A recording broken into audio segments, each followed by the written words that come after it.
Olá a todas e todas, eu sou Versilene Dias, sou advogada quilombola pela Coordenação Nacional de Articulação das Comunidades Negras Rurais Quilombolas aqui no Brasil. Eu estou aqui hoje para falar um pouco sobre escravidão moderna ou escravidão contemporânea. Ou seja, no Brasil, a escravidão moderna ou escravidão contemporânea é a relação de trabalho em que pessoas são forçadas a exercer, atividade contra sua vontade em situações degradantes, mediante intimidação, ameaça, detenção, violência física e psicológica. Diferentemente da escravidão antiga, que era permitida por lei até 1888 aqui no Brasil, a escravidão moderna é terminantemente proibida, tanto pela Constituição Federal Brasileira, tanto pelos tratados internacionais assinados pelo Estado brasileiro. Além disso, o Código Penal brasileiro proíbe e estabelece penas a quem cometer esse tipo de crime contra a pessoa. Ou seja, em 2003, o Código Penal brasileiro foi alterado pela Lei 10.803 de 2003, que alterou um dos artigos do Código, o artigo 149, que diz o seguinte: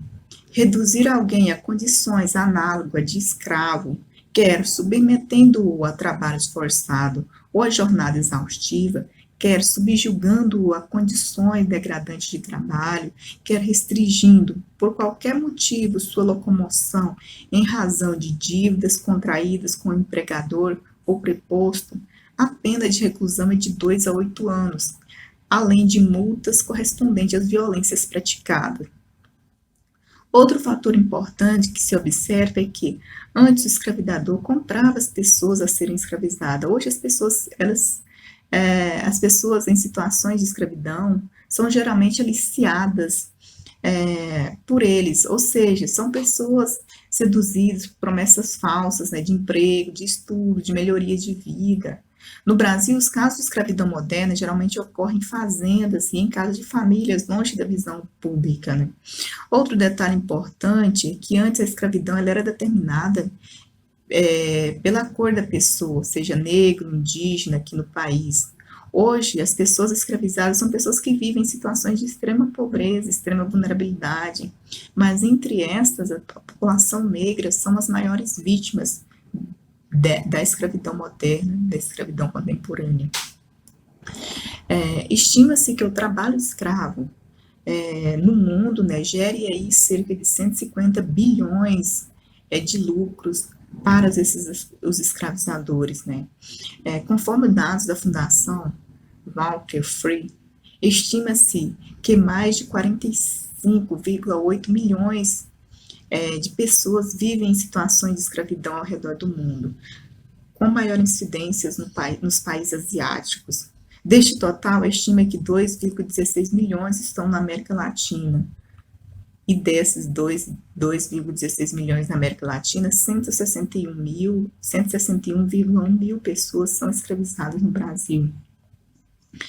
No Brasil, em média, 5 pessoas são resgatadas do trabalho escravo por dia no país, com maior incidência nos estados do Norte, Nordeste e Centro-Oeste, ou seja, nas áreas onde o trabalho de expansão agrícola avança, na área amazônica, a área do Cerrado, em que está se avançando aí a expansão agrícola no país. Bom, apesar do aumento e de incidência do trabalho escravo nas áreas urbanas, ter tido esse aumento aí nas áreas urbanas, devido a grande crescimento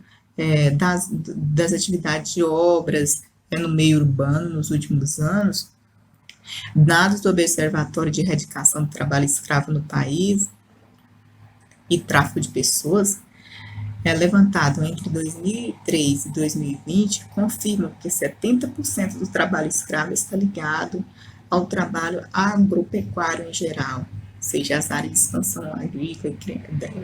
criação de bovinos, produção de alimentos, ou seja, está ligada aí à agropecuária, Bom, e em geral, ainda, segundo esses dados, né, do Observatório de Erradicação do Trabalho Escravo e Tráfico de Pessoas no Brasil, 45% das pessoas resgatadas se declararam como pessoas pardas, 23 pessoas como brancas, 16 pessoas como amarela, 13 pessoas como preta e 4 como indígenas. Ou seja, como já dito acima, a maior incidência está entre a população negra. Cerca de 58% das pessoas que estão aí, que são resgatadas em situações de trabalho escravo, são pessoas negras, cerca de 58,8%, né, dessas pessoas resgatadas são pessoas negras que vivem aí em situações de extrema vulnerabilidade. Dessas resgatadas, né, 37% das vítimas tinham até o 5º ano, a 5ª série do ensino fundamental, incompleta. 30% das vítimas eram analfabetas, ou seja, grande parte das pessoas são analfabetas. Durante esse período de 2003 a 2020, foram resgatadas 38.395 pessoas em situação de escravidão. Dessas, 36.275 eram do sexo feminino e 2.120 do sexo feminino. A maioria das vítimas eram homens entre 18, né, e 24 anos, o que pode aí nos representar, né, um índice de continuidade do trabalho escravo, do trabalho infantil no país, que segundo dados do IBGE, né, publicado em matéria da Folha de São Paulo em dezembro de 2020, dão conta que 66,1% das crianças que vivem em trabalho escravo, em trabalho infantil, são negras.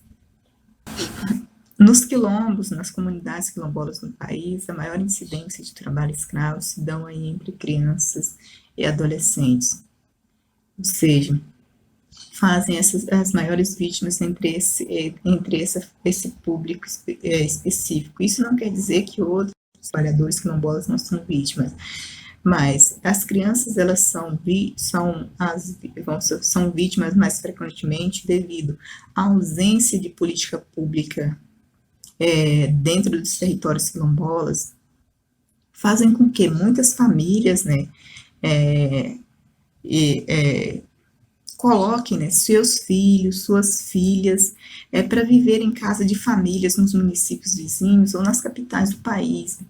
em casa de famílias ricas ou famílias de classe média alta, enfim, com a promessa de garantia de estudo e de melhoria de vidas. No entanto, nessas casas de família, essas crianças quilombolas são vítimas tanto do trabalho escravo, né, e da exploração sexual.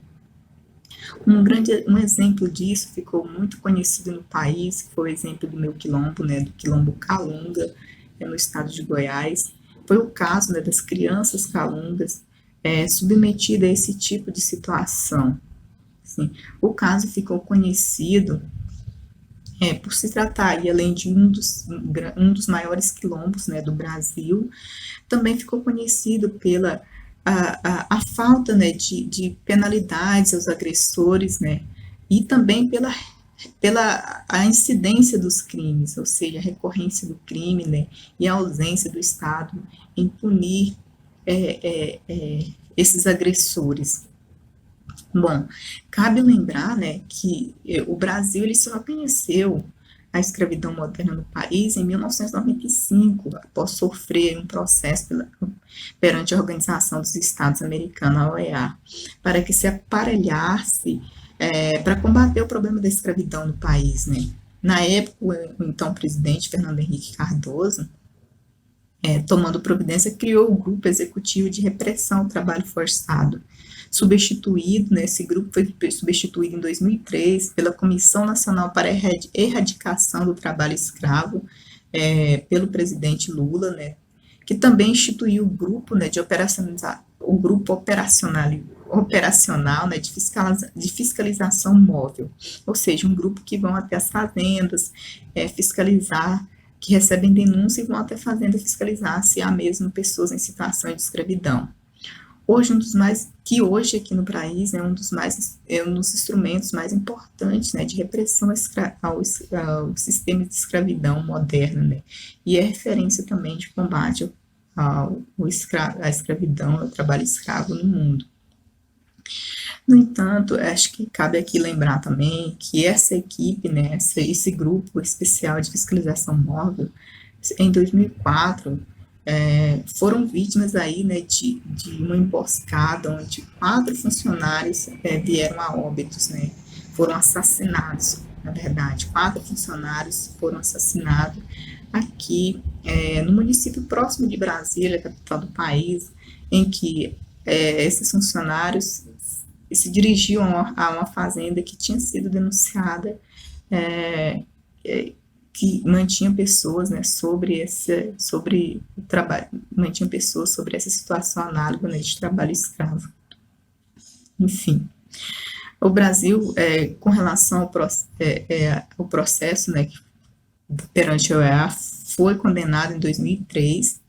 no que ficou conhecido como o caso Zé Pereira, ou seja, condenado pela omissão em proteger a vítima, que na época tinha 17 anos e foi escravizada com mais de 60, junto a 60 trabalhadores também, né, que estavam na mesma situação de trabalho escravo, atraídos por esse fazendeiro, pela falsa promessa de melhoria de vida, tiveram as suas liberdades restritas, né, na fazenda Espírito Santo, na cidade de Sapucaí, estado do Pará, em 1989. Perante essa condenação, o Brasil assinou aí um acordo, né, e assumiu a responsabilidade de violações de direitos humanos praticado por particulares, violações contra a Convenção Internacional do Trabalho, violações contra a Declaração de Direitos Humanos, por não ter cumprido sua obrigação em relação à proteção dos povos, né, que sofrem com essas condições análogas à escravidão no Brasil. Com esforço, né, e pressão da sociedade civil, em 2003 foi criado a lista suja, ou seja, considerado uma referência global pela ONU, né, no combate ao trabalho escravo. A lista suja enumera empresas, fazendas, empregadores, pessoas físicas e jurídicas nacionais multadas, né, na justiça pela utilização do trabalho escravo. Os denunciados e fiscalizados entram na lista após um processo administrativo e o exercício do direito de defesa em primeira e segunda instância. A iniciativa sofreu grandes dificuldades, né? Em 2004, a lista deixou de ser publicizada após uma demanda judicial na Suprema Corte do país. Somente agora, em setembro de 2020, o Supremo Tribunal Federal reconheceu aí a constitucionalidade da lista suja, né, do trabalho escravo, de que essa também é uma forma de combater esse tipo de crime no país, né, de visibilizar essa lista de quem são esses escravizadores, né, esses criminosos. De acordo com dados, né, de inspeção do trabalho do Ministério da Economia, nos últimos 25 anos, mais de 55 mil trabalhadores foram resgatados, trabalhadores e trabalhadoras, né, foram resgatados do trabalho escravo contemporâneo no país, por ações desse grupo especializado. Entretanto, só em 2020, 942 pessoas foram resgatadas do trabalho escravo no país. E a tendência é aumentar esse tipo de crime no Brasil, em decorrência dos efeitos da pandemia, né, e da política adotada pelo atual governo, que evidencia, né, para o aumento da pobreza extrema, da vulnerabilização das populações que vivem nessas situações e, claro, com certeza, o aumento da fome do país.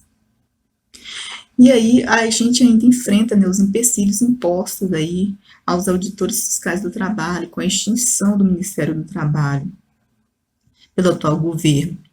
pelo atual presidente, né? Os auditores agora passam a responder ao Ministério da Economia, ou seja, modificando totalmente a atuação política de combate ao trabalho escravo, agora submetido a uma direção, né, ligada à área econômica e não mais à área do trabalho. Contudo, o número de pessoas e trabalho escravo, né, especialistas, né, ouvidos, acreditam que esse número de pessoas podem ser ainda maior, devido à falta de fiscalização, às dificuldades de fiscalização, né? Porque, apesar dos avanços contra o trabalho escravo no Brasil, hoje a principal dificuldade está na fiscalização trabalhista, né, a dificuldade que a equipe tem de fiscalizar, e o combate às formas de aliciamento dos trabalhadores e trabalhadoras, crianças e adolescentes em situação de extrema vulnerabilidade. Nesse sentido, é imprescindível a continuidade da política pública brasileira no combate ao trabalho escravo no país, e a exploração de crianças e adolescentes nessa mesma situação de trabalho análogo à escravidão, para, para que de forma gradual, né,